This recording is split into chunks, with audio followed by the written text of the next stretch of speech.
You're listening to Life Repurposed with Michelle Rayburn, where you'll find uplifting and practical advice for everyday living, creative inspiration for do-it-yourself projects, and recommendations for books and resources that will encourage you to embrace your life repurposed.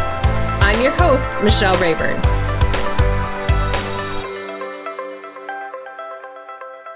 Welcome to Goal or Not to Goal. This is Life Repurposed, and we're going to be talking about resolutions and goals today. It is something that at this time of year, at the end of the year and moving into New Year's Day, a lot of people do. And so I wanted to give a little bit about how I feel about setting goals and maybe inspire you if you're somebody who has set goals and has either not achieved them or doesn't love setting goals. I'm just going to talk a little bit about my experience and why I've discovered that it is important, but I've modified it from what some of the experts say that we should do when it comes to setting goals.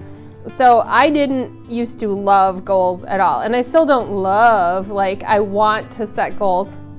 And part of that is because I'm a perfectionist. And so for me, if I set a goal and I don't achieve it exactly the way I set it down and I didn't follow the steps and hit the deadlines and everything, then I think I have failed in some way. And so for me, I think I need to have goals be a little bit looser in that I know that I have to be able to achieve. And my reasoning for that is not only am I a perfectionist, but I am also an achiever. If you've taken the Clifton Strengths Finder ever, you can find out what your main top 5 strengths are, and my number 1 is achiever. That means I like to knock things off of a list. I like to get things done. So for me, it doesn't mean that if I don't have goals, I don't produce anything. In fact, I thrive on getting stuff done. However, without goals, I have no direction, and so that can be really a challenge. So here's some of the things I've tried over the years.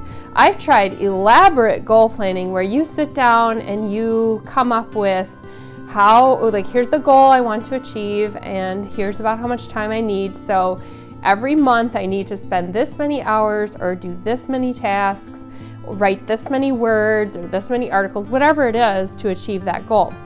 And the problem is life gets in the way and something happens, and then I just forget the goal. Not only do I forget the goal, but I forget the whole process I set up. So it involves pulling out a sheet or a notebook or something and saying, oh, this is what I needed to have done by this month, and I didn't do that. So again, that's where the failure comes in. So I've scratched that one because it really didn't lead to anything happening when I did it that way, other than I had a really nice plan, and sometimes I even prettied it all up and everything like that. Then I tried setting my goals so low that it would be super easy to achieve them.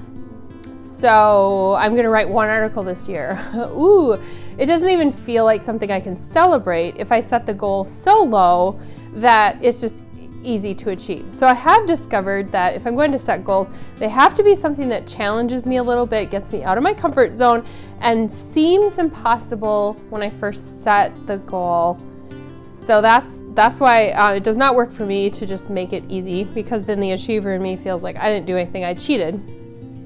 I've tried not setting any goals at all and just flying by the seat of my pants, because really, if you left it up to me, that's kind of the way I would prefer to live my life. However, I've realized that then I don't necessarily achieve anything that has any structure to it. I get a lot of stuff done, like I said, I always do, but it doesn't propel me forward towards something meaningful. I just do stuff. So it just doesn't work for me to have no goals, and yet the perfectionist in me says, well, then what do I do? So here's my dilemma. If you have a need to achieve, but as a perfectionist, it's too risky, you think, to declare what you want to achieve. I want you to ask yourself, well, what would happen if I didn't do it? What would happen if I messed it all up? What would happen if I decided to go in a different direction? What if I don't leave enough room for a change of mind? Those are all questions that come to mind that would initially make me decide I'm not even going to set a goal. However, with some flexibility, those questions are all okay to ask. All the what ifs are just me asking, really essentially, well, what would my life be like if I didn't even try? And I wouldn't want that. So as we think about setting goals, I've made the change, and I think it came for me as a wake-up call one day. Like, I've gone through years of accomplishing stuff. However, there was this one incident that I can point back to that reminded me of how important it was for my whole life fulfillment to understand where I was going. So, goals direct us towards our best, and they help us to evaluate and change and grow. And here's how my wake-up call came. We were in a staff meeting at the job I was doing, and I enjoyed the job, but I was really struggling at that moment to figure out if I belonged there. And I didn't really know why I was struggling with that, because I was using my gifts and abilities, and I felt like I was making a difference for my clients, and I hope I was making a difference for the people I worked with at work as well. So I liked my team, but at the end of the day, I didn't have this sense of accomplishment, like I had done something that I could celebrate, and I felt sort of deflated at the end of a work day, like going home, like I did stuff, but I don't know where I'm going. And then one day we had a team activity where we needed to set some long-term goals. So each of us were going to dream and decide, like, where would we see ourselves in 5 years? Where do we want to go? And it was in that moment that I had this wake-up call that I couldn't answer the question. And I knew I had to, because we were all going to come back together and read our dreams and our goals to each other. So I knew I had to put something down. And yet, as I looked 5 years down the road, when I got honest with myself, I couldn't see myself there. I couldn't even come up with really, like, where would I go? So I wrote down some stuff. It was kind of, well, I knew I could pick some things based on my skills and abilities. Like, here's the direction I think I would go. I shared it with the group, and then later that day, it was riding home and my commute that I thought, okay, if I can't answer that question, then it's not fair to this team for me to be here long term, because I don't know, I just don't have a direction. So how I felt at that time was like if you were out in the forest with a bunch of tall trees and everything looks the same, and you're wandering around and you're trying to figure out where to go, and you see a pathway where others have gone, like you see their footprints, and inside I'm not supposed to take that pathway, even though that's where everybody else went, so I think that's the right pathway, and yet my compass is telling me I need to go this way.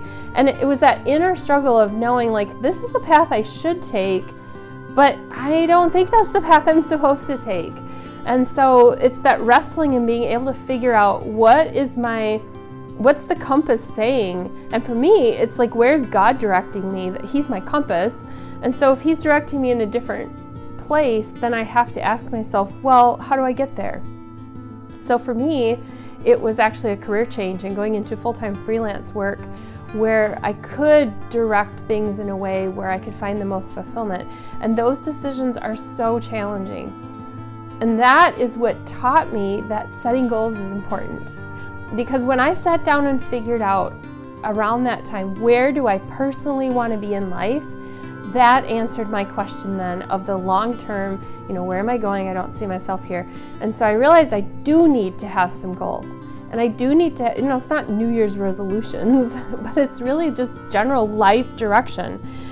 So what I've done, what I've changed about it is that I no longer try to figure out the way you write it down with SMART goals. It's small, it's measurable, it's time related, all those things, like called, the acronym for SMART goals. I struggle with that. I struggle to even say it right now when I'm trying to spit it out. I just can't do it, because for me, that becomes the things I never take action on. So a year ago, when I sat down to write out some goals, I realized I need to restructure this. And so I decided I was going to write I will statements. And that's what I do now. This is probably the second year actually that I've done it, and now I'm about to sit down and write my goals for next year. And again, they will be I will statements. And the reason I do it that way is like, it puts it in my control, in that I will do this, I'm committing to doing it, and along the way I will figure out the steps on how make that happen. It might not be that I plan it all out perfectly, but that at some point the direction becomes clear. Now what I did was I framed my goals and put them in my office so I could see them, because I regularly look at that sheet and ask myself, am I going in the direction that I said I would go? Now, when I'm writing those, they have to be within my control, like the outcome has to be. So I could write something like this: I will have a weekly date night with my husband. Well, that sounds really good, and it sounds like it's in my control, but it's not, because he's a whole other person in our relationship. And if I want a weekly date night and he doesn't, which he does actually, but I'm just giving this as an example for like how another person's schedule and another person's desires are part of that goal. So if I can't achieve that, then I feel like I didn't accomplish my I will. So here's the modification of it instead. I will invest in my marriage by flexing my schedule to make time to connect with my husband in some way weekly. Now that's really subtle, but the difference is I'm going to be flexible for when he's available. And it might not be a date night, it might not be going out to eat, it might be just going for a walk, it might be just turning off the television. Ugh, I hate the television sometimes when we're trying to have a conversation. So sometimes it's just turning off the TV and having a meaningful conversation. Whatever that is, it's different because I am in control in saying I can flex and make this happen. So some people come up with a word for the year, and I've always thought, word for the year, I don't do that. Well, what happened in early 2018 when I sat down to write my I will statements for the year, when I finished, I realized there was a very clear common thread in everything, and the word was reduce. So I was saying I will reduce sugar and unhealthy carbs, reduce the number on the scale, reduce debt, reduce possessions, reduce unnecessary expenses, reduce time wasted on TV and Facebook, reduce the me focus and focus on others, reduce procrastination. I could see that coming out in everything. So rather than pushing forward, I knew there was some trimming that had to happen this year. And I can say that that really has happened throughout the year, that I have reduced. So here are the 8 statements that I put down from last year, and I just want to share them. They've actually been on this poster on my desk all year long. And I said these 8. I will put God first. I will develop personally. I will make my health a priority. I will write. I will grow my business. I will develop professionally. I will invest in others, and I will be organized and frugal. Now, under each of those, I listed out some bullet points with some actions that I could see that I could practically take during the year that would help me to achieve each of those I will statements.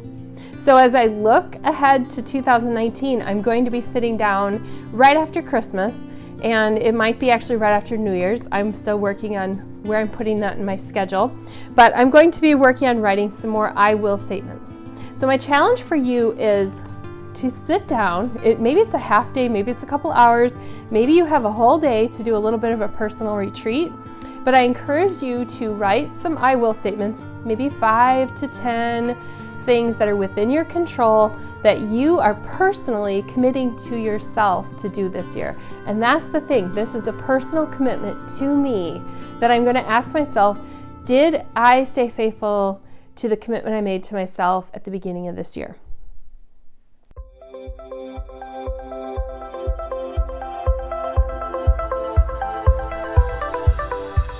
As we look at our Life Repurpose section of the podcast and the broadcast, I'm going to just continue a little bit with what I just talked about and show you how I'm going to visually represent my I will statements this year. So I typed, like I said, last year, I typed all of my I will statements. I kind of graphically designed it and put my logo on there and everything and put it in one of these clear plastic things on my desk, and that was cool. So it's in front of me. But I wanted to do something fun and creative for this year. So behind me, you can see a chalkboard that I've propped up, and this is an old window, and I've just painted chalk paint over the window. I've shown you chalkboards before on here on the video before, but basically it's just chalkboard paint, and then after a couple of layers I let it dry really good and then give it a light sand with auto body, like the black sandpaper, and then you rub chalk over the whole thing and then wipe it all off. And so that dust of chalk that you've put on the whole thing conditions it and has it ready to go. Now, if I write on it with regular chalk, it'll wipe right off, and I can even wash it and start over. If I write on it with these fancy chalk markers that you can buy at the craft store, the kind that you shake, These ones actually are harder to get off. In fact, even if you scrubbed it really well, a lot of them you would have to actually give it a light coat of paint in order to get rid of it. Now, I am going to use these this year to write my I will statements on that chalkboard and then hang that in my office.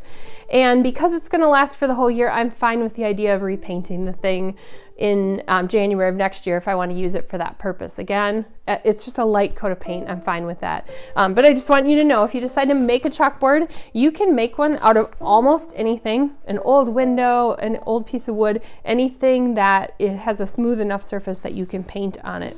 So I encourage you to come up with some kind of visual reminder that you can use as you set your goals and your I will statements for the year, that you'll be able to see it often and just kind of keep telling yourself, yeah, I'm on track.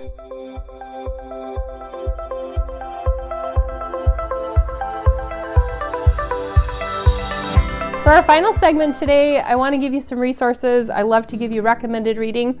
So going to be looking today at some goal setting and life planning help. And so I'm going to recommend 2 resources for you from Michael Hyatt. I like listening to his leadership podcasts, and I've read quite a few of his books.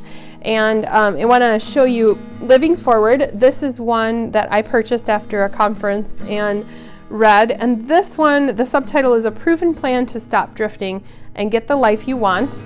And that book is really about creating a life plan. So a little different than the goal setting, but yet really a good first step. Because if you don't know where you're going in general in life, like I said, where I was like 2 years ago when I was just not really sure what's my 5-year plan, I can't set this year's goals until I have a overarching view of where I want to go with my life. So this one does talk about SMART goals. I just said they don't work so much for me. However, it does mention them. And for a lot of people, the info is going to be super great. So I'm not saying that's a bad idea of using that method for how to set goals. I'm just saying for me, I have to modify a little bit. So the book talks about taking a day and spending some time setting goals. And one thing I really like, Michael Hyatt says in there, when you're trying to set a day, you really need to get off your butt. And he spells it B-U-T, not B-U-T-T. And this is because he's saying get off of whatever comes to mind as soon as you say, I'm going to invest a day in planning out my life and some goals. You're going to say, but I don't have time. Or you're going to say, but I don't have resources. But other people have the gifts and abilities. But these buts always come up.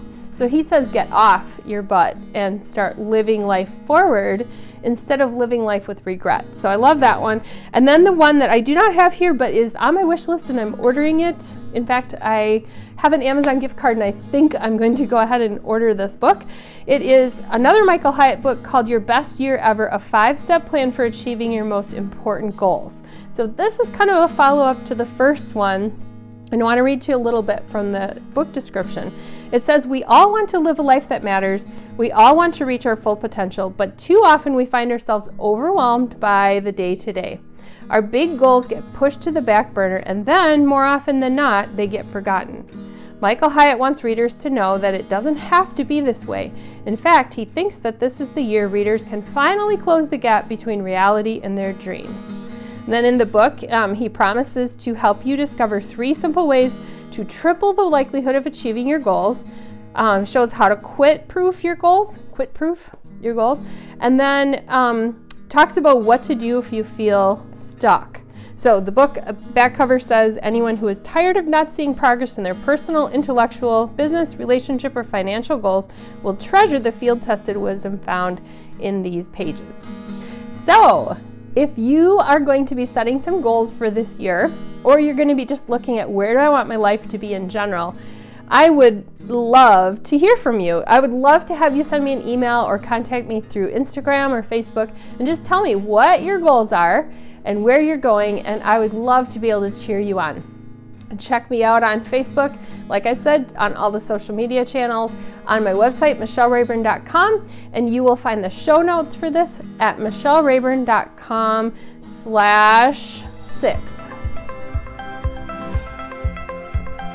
You've been listening to Life Repurposed with Michelle Rayburn. Check out tips, resources, and inspiration at michellerayburn.com.